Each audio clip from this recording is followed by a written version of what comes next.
Welcome to Main Street Minds with your host, Amish Munshi.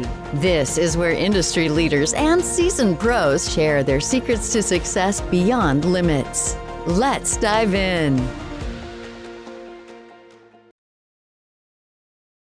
Hello and welcome to Main Street Minds. Today we have a very special guest, John Griswold, with us, and all the way from Southern California, one of my most beautiful places, right by the coast, right between San Diego and LA, closer to San Diego, I would say, but one of the most favorite places that I have the most memories. And if I have in a heartbeat, if I have to go and visit a place, it's always Del Mar and neighboring towns around that where I lived for a couple of years, few years ago, and love that place. So without any further delay, let's open up the floor.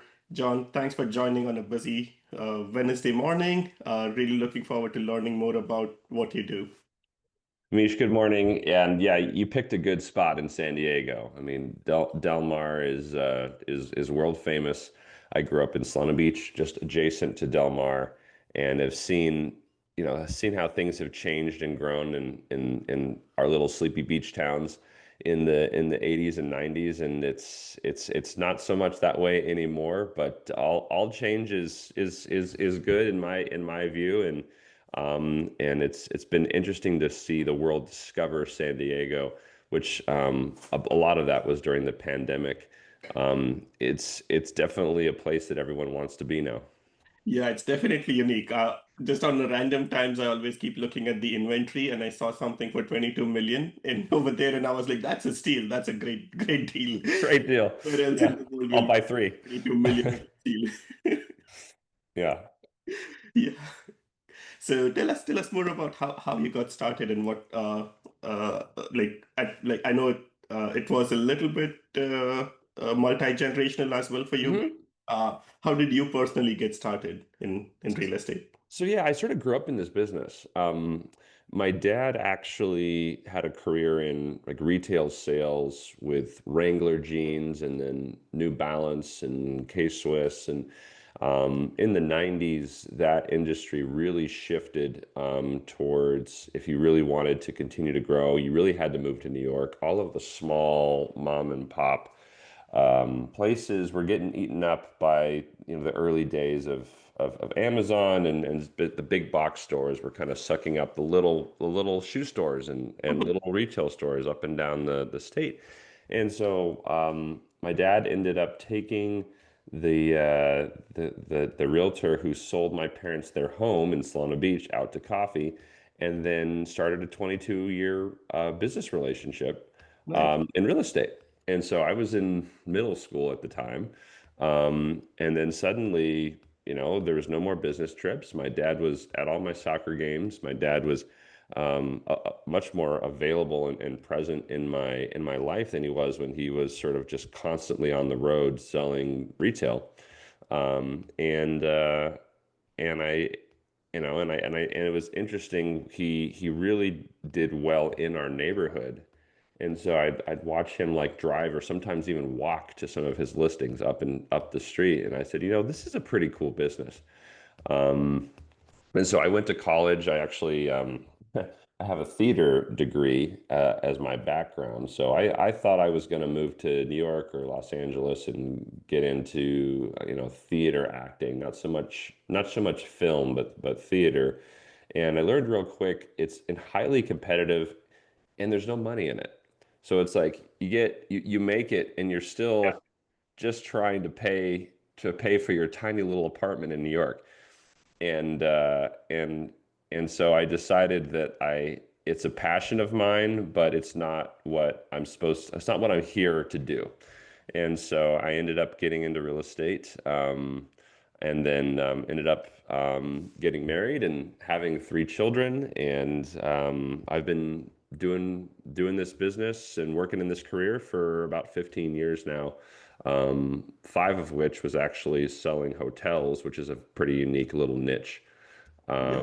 And then the last 10, I've been in residential, and actually pulled in my sister, who's now my main business partner, as my dad is starting to exit the business.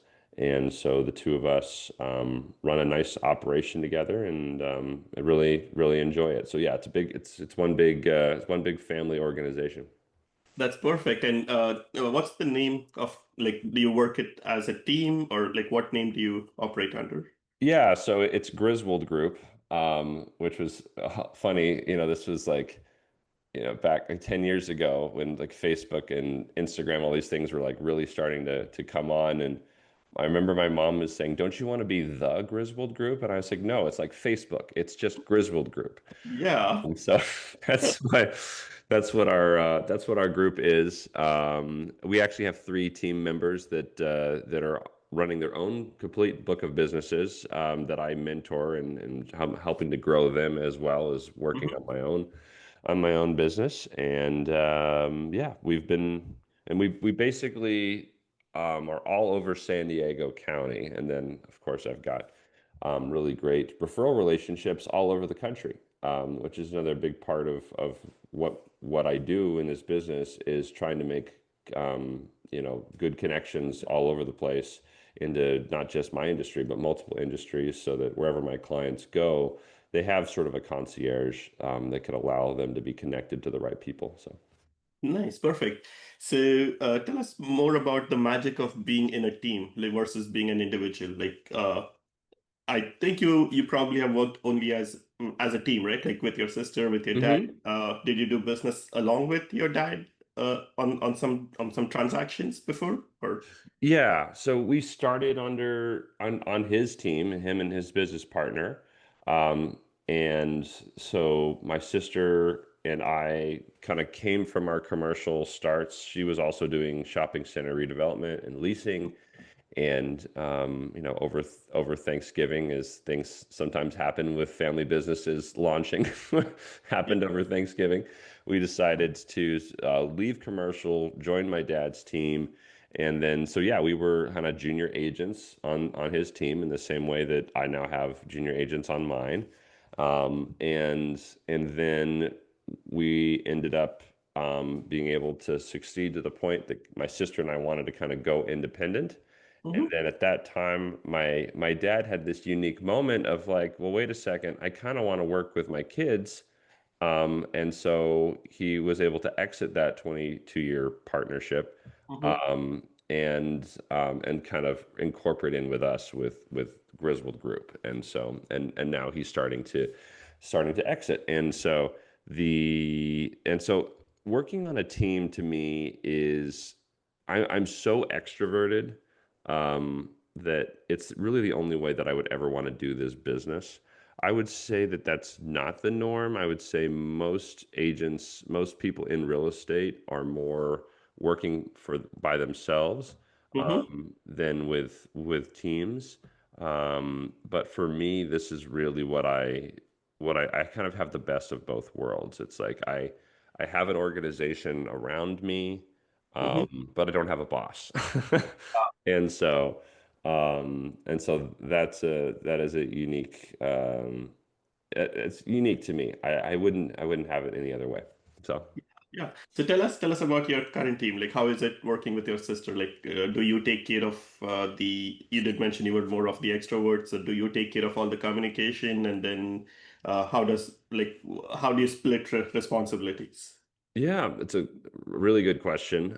Something that we've developed over the last 10 years, sometimes successfully, sometimes not. But I'm very excited for where we are right now, which is that we are completely segmented into what we do best. Mm-hmm. So Katie is the introvert to my extrovert. So she does all of my operations now. So she manages our escrows. She runs all the data analysis to determine what a home is worth, whether on the purchase or the sale. She's running all of the marketing, and then she, with some other help that we have on our team, sort of just handling all the little things, making sure that closing gifts get ordered, making sure that just all of the Yeah. day-to-day stuff that we Yeah. have to do as business owners, including running our budgets and making sure our taxes get paid, and like all Yeah. the back end stuff that can be overwhelming. She Yeah. takes that off my plate. So my job is very simple. I do this all day. Yeah. Like I basically take people for coffee and lunch all week and stay really close and in flow with all of my active clients. And Nice. so I have the bandwidth to provide a really high touch, high level of service for people. Because when you're buying or selling a house, whether it's your primary or an investment property, it's the biggest thing in your life when you're doing it. Mm-hmm. It and it can take over. And I want to meet that need. That's not just a like a practical need, but it's an emotional need too, of Right. wanting somebody that's really present for you when you're in that transaction. And if I don't have the support, which most agents don't have, there's no way that you can Yeah. match the client's emotional need. And many um, times, while yeah, trying to keep that going, we end up missing out on the new business that has to be generated so that right. it's not only about this month, what's going to happen next month, right? Well, yeah, and I think that's probably true in multiple industries where you're on this roller coaster as a as a business owner, as an entrepreneur, where you have no business, so you're running really hard, and then suddenly you get a bunch of accounts or Mm-hmm. clients, and you go, well, I don't want to lose the business that I have. And then you start to micromanage that business. You start to spend almost too much time on the back end tweaking little things, and then that business, develops, and then you're left going, well, I need more business, but I haven't looked at that in 6 months because I've been so focused on these new clients that I have. And then you drive back into new business, and Mm-hmm. then your old business feels like you've abandoned them. And it's this horrible up and down roller coaster that is definitely true in real estate, but I think probably true in multiple industries.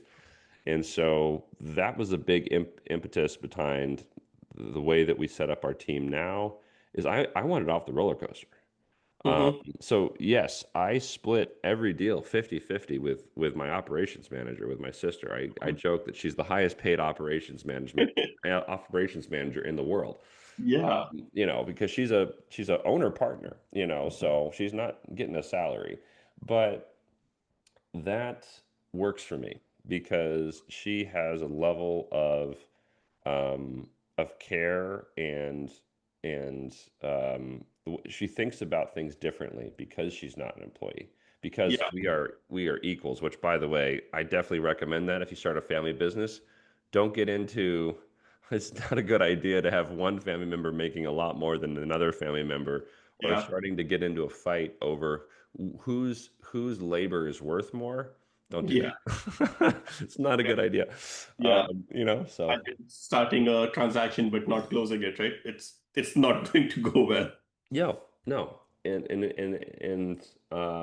I've learned by especially this year that what she does is easily as valuable as what I do. Yeah. And part of that is that I don't have to do it. So it's Yeah. that valuable to me Yeah. because I don't have to do those things anymore. And vice versa. Katie is like, John, I don't really want to go have coffee with people and do listing presentations and buyer consultations. Like that's not me. I'm not the dog and pony show. So being social is really it can be exhausting for introverts, Yeah. which funny Even fact. for Yeah. the extrovert, right? After a while, it's not the glamour. It's about Yeah. reps. It's Yeah. it's working out.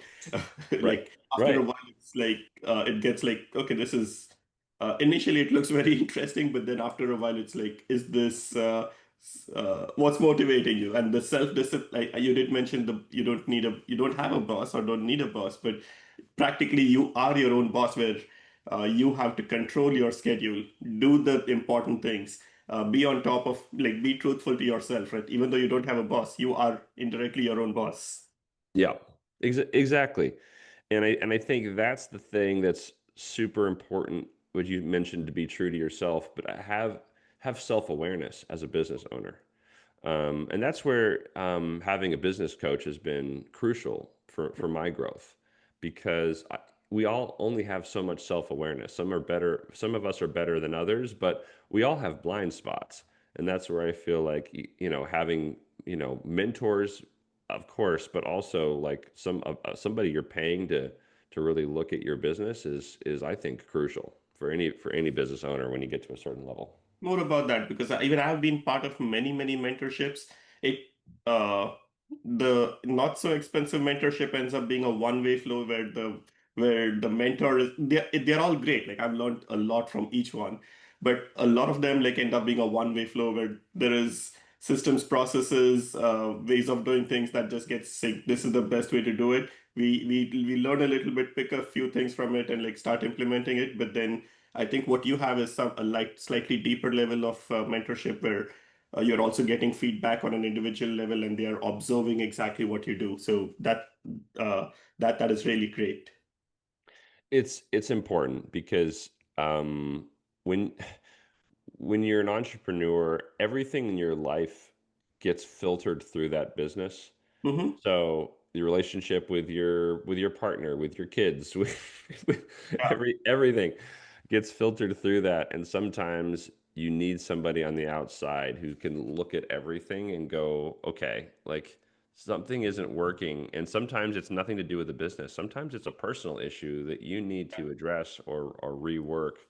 And so anyway, Yeah. it's been important for me in my growth. So.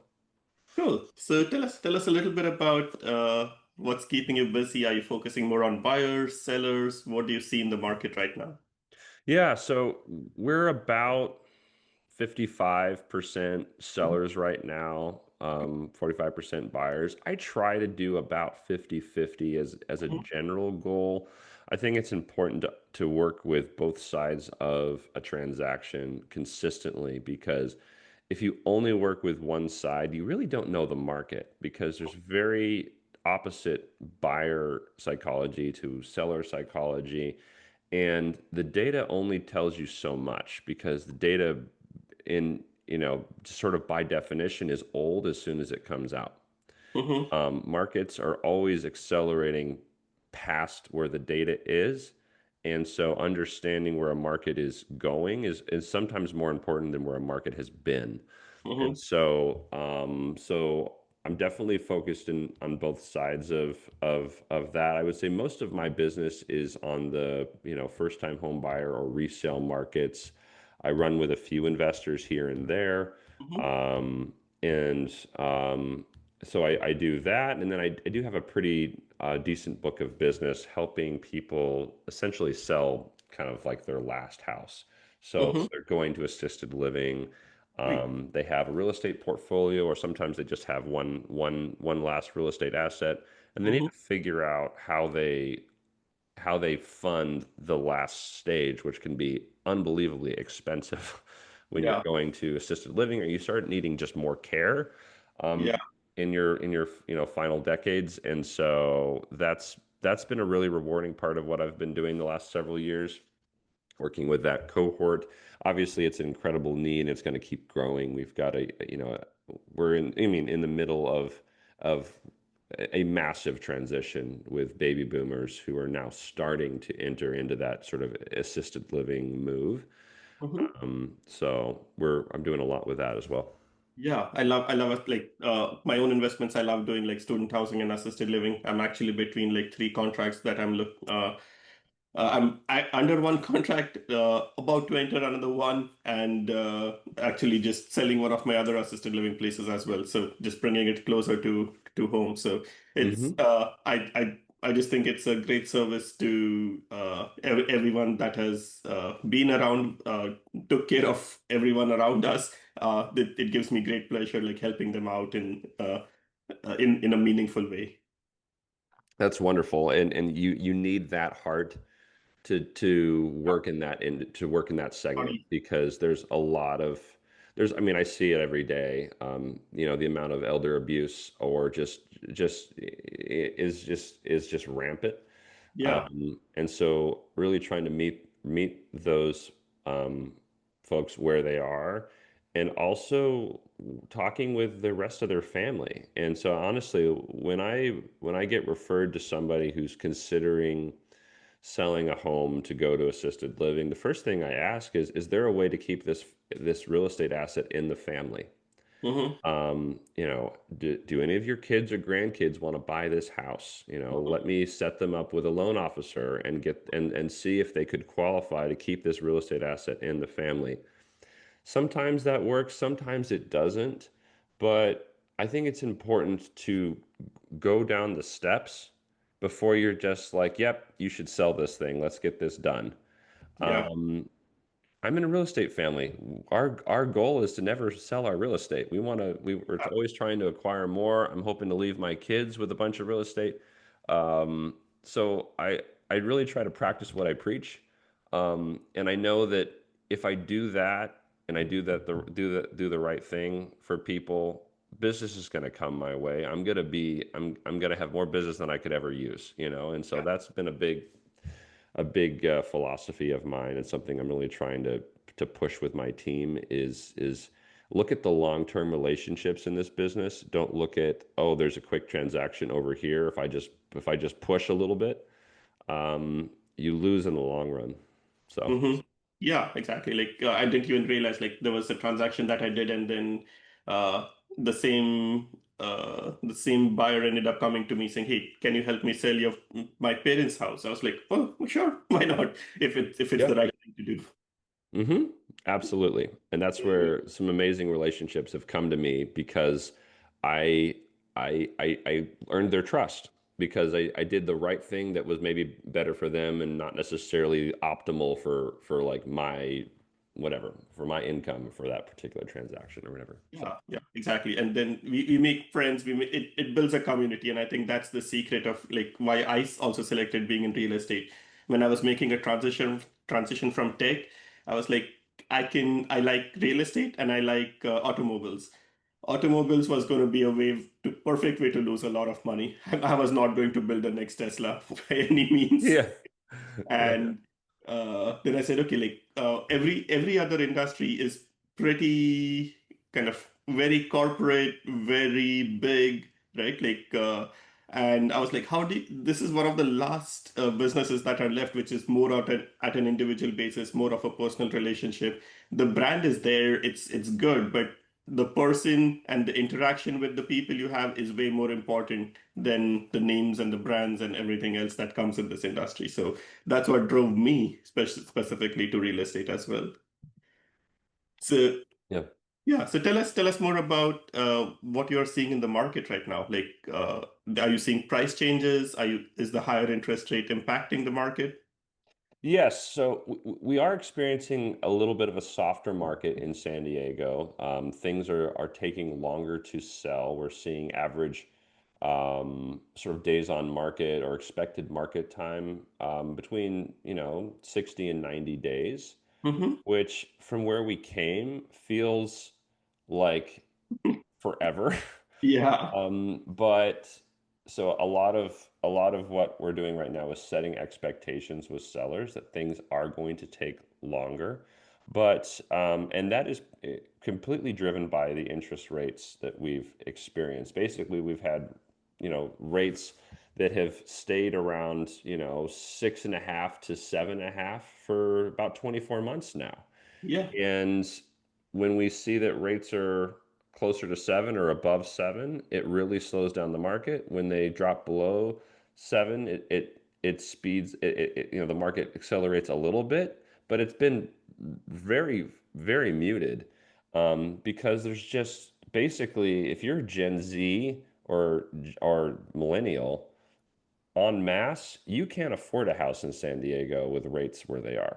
yeah, Um, and so that's the biggest cohort. Tons of hidden demand in both of those age brackets, but they're all on the fence in mass, unless they're the lucky few that have lots of generational wealth, where mom and dad or grandpa and grandpa is saying, here's a huge down payment, so you can have a small mortgage amount, and that yeah, 7%, they can afford a whatever it is, a $400,000 mortgage at 7%, but they can't afford $900,000 mortgage at 7%, right? Yeah.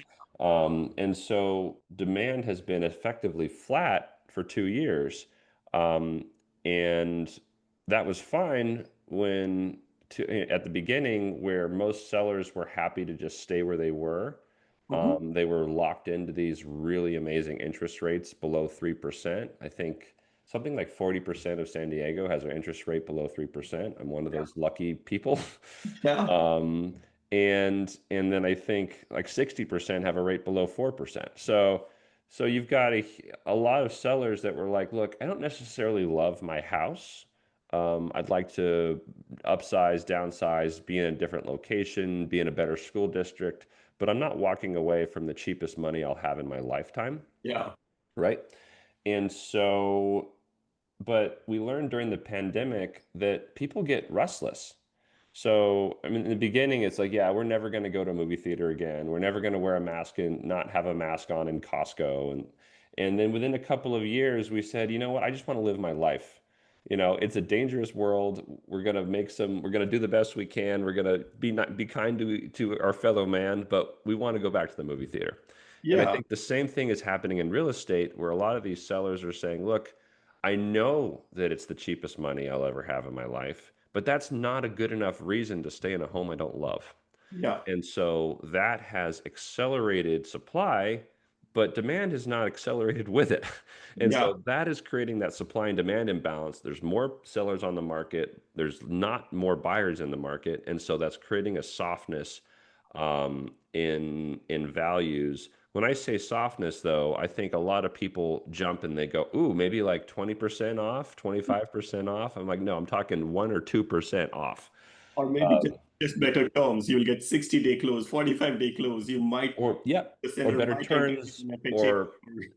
or sellers participating in rate buy downs or other opportunities to allow people to get into the home for a cheaper amount. But the there is no 25% off in Southern California. It's not going to happen because sellers in general have options. In fact, the interesting stat I read last week is that in San Diego, in the last maybe 4 weeks, more sellers have pulled their home off the market than sellers have put their home on the market.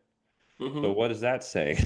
That's saying that sellers are saying, look, I would love to sell, but if the market is telling me that I can't get $1 million and it's actually worth 975, I'm just Yeah. going to pull my home off the market. I'm not playing this game. Yeah. So the problem in '08 was there was no floor to values. There was so much fear in the market that sellers were like, I'm going to keep dropping the price until it sells. And when you had enough people doing that, the bottom fell out of the market and we lost 20%, 25% of our values, Yeah. depending on where you were, um, in a number of years. We're not seeing that in San Diego or really any Southern California market that I track, because again, like 60% of homeowners in San Diego own their home free and clear. They have no mortgage. Yeah. Baby boomers in general, which own most of the real estate in San Diego, don't have a mortgage anymore. So Yeah. they're not going to walk away from all that equity. The people that do have a mortgage, I mean, you're in the lending space. If you can get a mortgage over the last 10 years, it's because you really could get a mortgage. There was no funny business going on in lending. Yeah, it's tough to like qualify. Like even for me, like many times I have to do some of my friends' deals, and I'm like, there's no gray area. Like things have to be like crystal clear in the application. Like there is no way to just work around things and Yeah. make things up. Like everything gets double, triple checked. So in general, what I guess saying is that we're not seeing a lot of fear from sellers, in terms of where the market is going. In fact, most sellers are very bullish on the future. And sort of Yeah. understand that this is all interest rate driven, and we're heading into a better climate. And they'll sell. They're willing to. They're not trying to get top dollar. They understand that they kind of are going to sell at about what something just sold in their neighborhood, Hmm. but it doesn't mean that they're going to sell for 10% under that. They'll Yeah. just wait. They'll just pull their home off the market and do something else. And so I'm seeing a lot of that right now, and that's a Mhm. good thing for San Diego. I know it's frustrating when you're trying to get into a very expensive market, but in the Mhm. long run, we don't want to see crashes in the market. And I tell people all the time, I said, if you want to see homes 25% off, we have to have another Great Recession or a pandemic. Yeah. And which of those would you like? Which Yeah. of those would you sign up for? Yeah, it's exactly always the same situation, right? If there was a 20% off on the house, that probably mean you will also not be qualified to buy it at the 25%. You may not have the Yep. job, or you might not have a positive feel about what's going to happen in the future. That's the Right. reason it's lower. It's Yep. always difficult to buy the real estate. It could be the first one, it could be the 10th one. Uh, and the part of that is, if somebody qualifies for $1 million house, they will actually end up liking the $1.1 million house. And we always push for that little bit more, because and that intent to buy a little bit better, uh, with, it does always make it a little bit more, like, I'm sure there is some inventory in the entire county at 500,000, but people are not going to buy it, right? If they qualify for a 900,000 house, they are not going to be buying a 500,000 house. Probably not.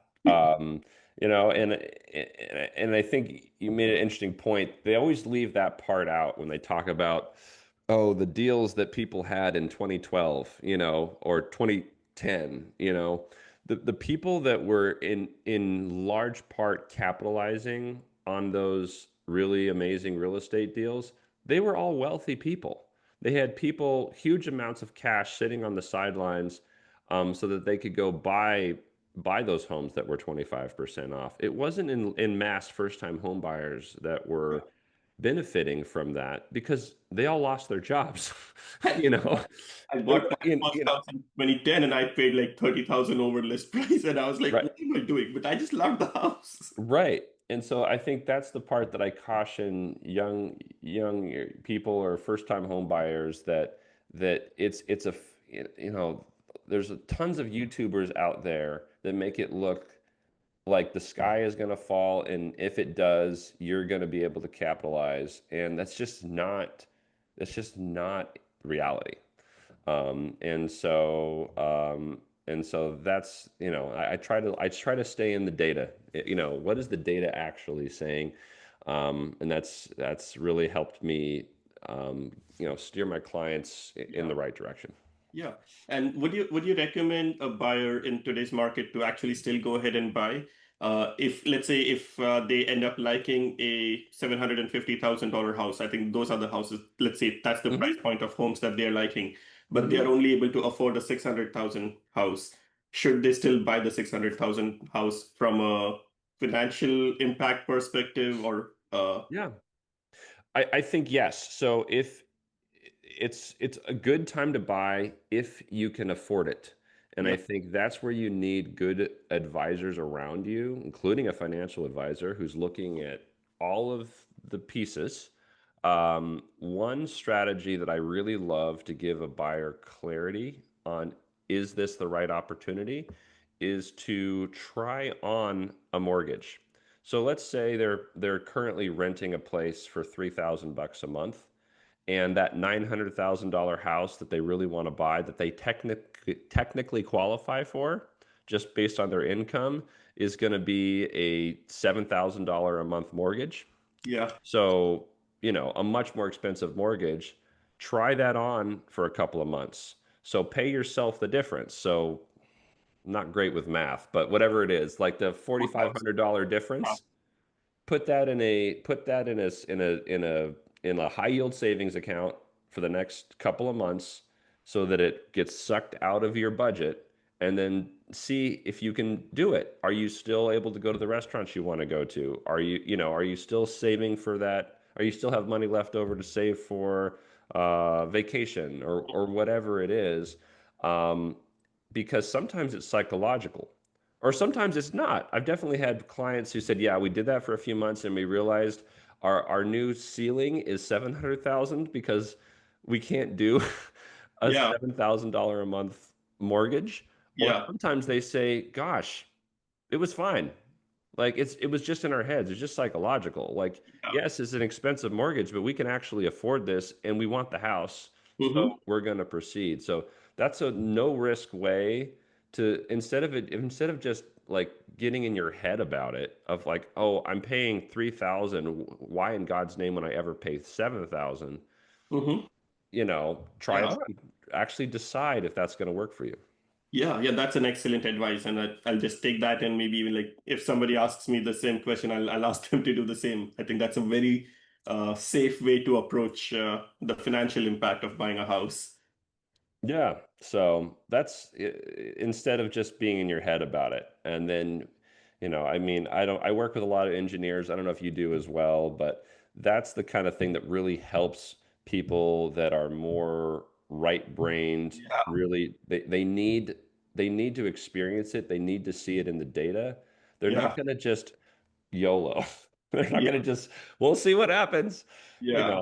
And And it's so, always the whole analytical aspect of like I was just yesterday at 10 o'clock in the night I was like actually like explaining the loan estimate to somebody and they're like, what is the difference between the 6.125 and the 6? And I was like, yeah, at 10 o'clock in the night you still have the brain power to think about these numbers. And I was like, yeah, I yep, did peacefully explain them what it meant and uh, yep, what was the actual impact and what is the better decision. But I said, okay, like don't take the decision in a rush.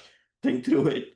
Let's yep. speak again in the morning, and don't just because the rates were better on Monday doesn't mean you need to move. Like this is you're committing to something 30 years, so Yeah. it might change, it may not change, but there is a contract in place.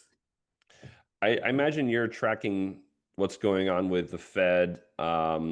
What's your sort of, I know they're talking about maybe one or two federal funds rate drops, which obviously don't have direct impact on rates, but indirect impact. Is that what you're expecting, or what do you kind of forecast for the next 12 months in terms of where rates might go? I think it will reduce by about 0.5% this year. Yeah. But I don't think it's going to be obviously 2020, 2021, where it's going to go back to three, even threes.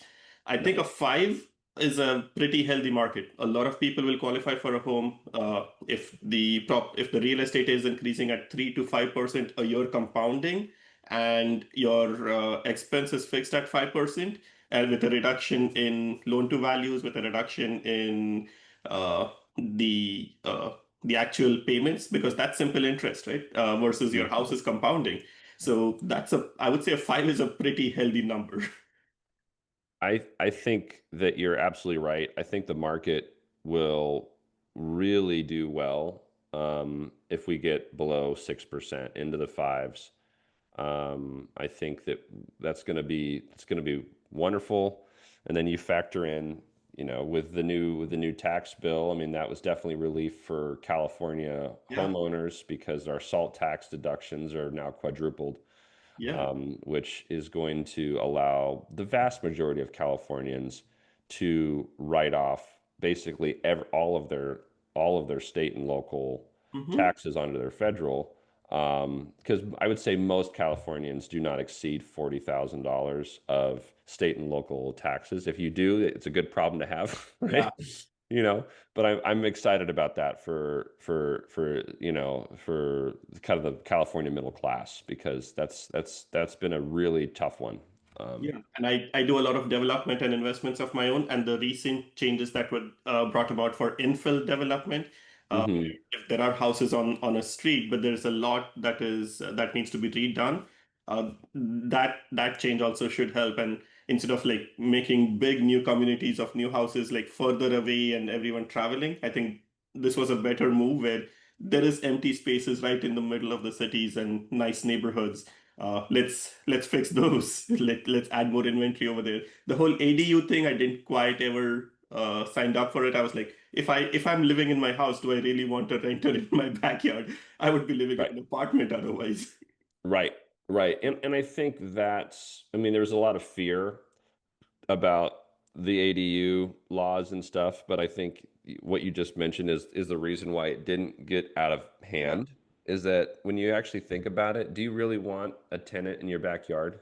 yeah. That's not for everybody. That's The not for whole most purpose people. of buying the house was I can be in the backyard, be myself. and now Right. there is somebody looking at me. Right. Suddenly you're in a, you bought a house so that you didn't have to live in a condo complex. Yeah, So most people are not going to go like build a condo complex in their backyard. This kind of ruins the whole American dream for people. yeah, So I think yeah. that's well The new said. infill development is a better approach. Absolutely. Absolutely. And obviously the biggest hurdle with infill development is the parking. Yeah, Um, and that's the environmental studies and stuff can really slow down a project. Just trying to figure out where do you put the parking, and underground is an option, but yeah. it's incredibly expensive. I've learned if anytime you start digging, the price of your development deal is going through the roof. Yeah, So that's the even if the cost of construction is still okay, the everything that we have to go through to get the permits approved, like what's going to happen, and once we start digging, there's no way to like go back, right? It's there's no way to go back. yeah, And that's going to be, that is going to get worse before it gets better. I mean, I do think that we're going to have a quite a bit of a skilled labor shortage in California, just with all the deportations and things that are going on with immigration right now. I do think that there's going to be a choke point in terms of getting good people to help do all these development things. So we'll see. I've been telling young people, in their 20s, they're like, "What do I want to do with my life?" I'm like, "Go into the trades," oh yeah, because there's going to be a huge demand that is going to far exceed the workforce for all the trades, and so I think that's yeah, one yeah. of the And best. I partner with a lot of investment bankers, investment people, and there is a very high return on investment if somebody's buying uh, businesses that are in the trades and buying an existing business that may be like somebody retiring or it's not performing, just Hmm. buying that, fixing the operations of the business, and then selling it or scaling it up. There's a Yeah. lot of profit in just that business. It's fascinating. I've got a couple of friends who've done it, and even a couple of neighbors. I had a neighbor just bought a pool business, and crushing it, absolutely crushing it. And so I have a friend he's been wanting to move to San Diego for, I don't know, 10 years. He ended up accomplishing it because he bought a flower shop in Vista. Him and his wife bought a flower shop, and they're running it now, and that was their ticket into San Diego from Texas. And so So it's kind of they cool. went from a flower shop in Texas to a trade of pool business.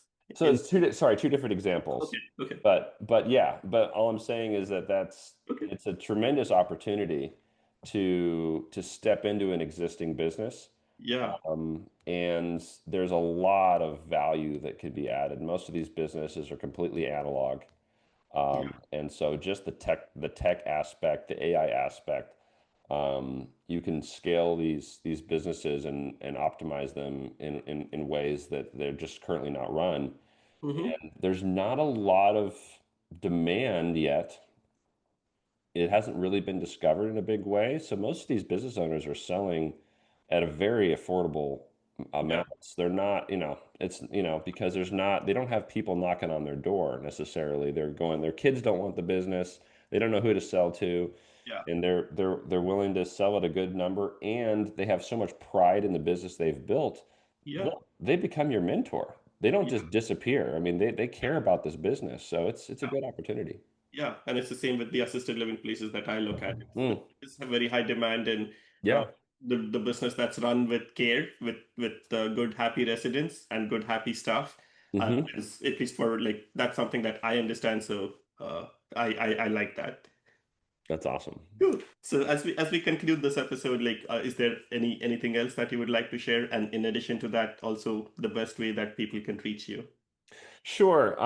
So yeah, I'm pretty active on Instagram. You can look me up. So Griswold Group, Griswold_group is the team handle. John R. Griswold. You can find me on Instagram. And yeah, and you can probably post some of my other contact information on the back end. But yeah, I cover all of San Diego County. So I'm happy to chat with anybody, or if you want to pick my brain, or even if you're trying to get into the real estate business, I'm happy to I'm happy to tell you the good and the bad, the ugly. So, but no, this was a great opportunity. It was really nice to talk to you, Amish. I listened to a couple of your other podcasts before coming on. You've got a really like wide range of different people that you Yeah. interview, and I learned a lot actually from some of the other. I listened to some guy who was talking about software development. I learned a bunch before just this morning as I was getting ready to start my morning. So Yeah, anyway, it's a mix. I think it's a mix of places and things that I understand. So I used to work in tech, and now I do real estate. So a lot of people that were in tech were like, "What do you do?" And I said, "Okay, let me share the reality of life on both sides with both people, and like hopefully bridge some gaps and get people connected." love it, love it. Yeah. So thanks again. Happy to do this again down the road if you ever want to do it. It was great talking to you, Amish. Yeah. Same here. Thanks for taking time and sharing your expertise with all our guests. Absolutely. Talk Thank you. soon. Thanks. Bye. Bye. That's a wrap on today's episode of Main Street Minds. Want to share your journey with our audience? Head over to mainstreetmindspodcast.com/guest to apply.